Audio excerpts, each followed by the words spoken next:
We're here at the local VFW post today, and we're trying to learn a little bit more about membership in the VFW. And with us is Jennifer Umland. And Jennifer, thank you for your service. And tell us a little bit about your military service, and particularly a little bit about your overseas duty. I began the service in 1986 when I was a senior in high school, and went off and joined the Army so I could get college money and get the GI Bill. And I ended up staying in for a little over 3 years. And then I went reserve status after 1990 through 1994. And the time in service that I had, I was active duty Army for the 3 years. And most of my time was during non-conflict situation.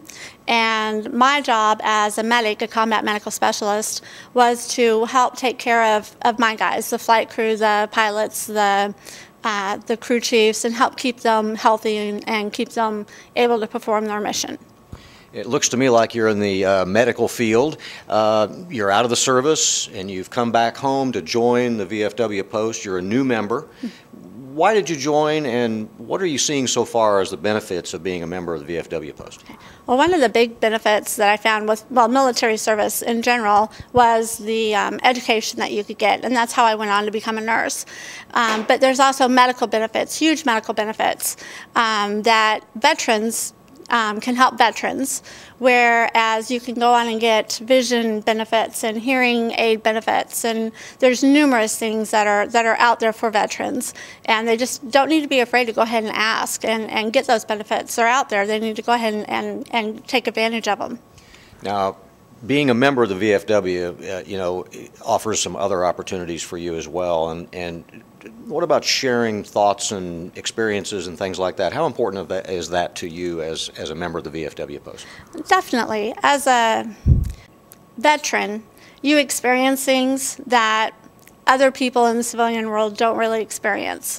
And sometimes those situations are difficult to explain. You can experience them, but you can't explain it to someone else. And, even though I didn't see combat, I lost 17 members of my comrades there on Fort Campbell when 2 aircraft collided midair. 4 of those guys I knew personally. And so talking about that with somebody else, civilian-wise, they can hear that and they can maybe sympathize with it, but they haven't gone through it that somebody else may have gone through and may really say, hey, I know what you're feeling. And it makes a difference. You bump into somebody at a restaurant or at a gas station or a convenience store or shopping somewhere, and you see an emblem, an Army emblem or a military service emblem. Mm-hmm. What would you tell them about quickly joining the VFW? What would you say to them? I would say, hey, thanks for your service. We really appreciate it. Come on down to the VFW. I've got a couple guys I want you to talk to. I can give you the information I need that I know. Being a new member, I'm just now learning of all the benefits that are available to me. But there are so many benefits out there that we're only beginning to tap into. And they just need to go out and don't be afraid to ask questions and get involved and get out there. Benefits for former women in the military with their service. Some things are happening now in that arena. So membership obviously affords that as well for you. That's something new. Definitely.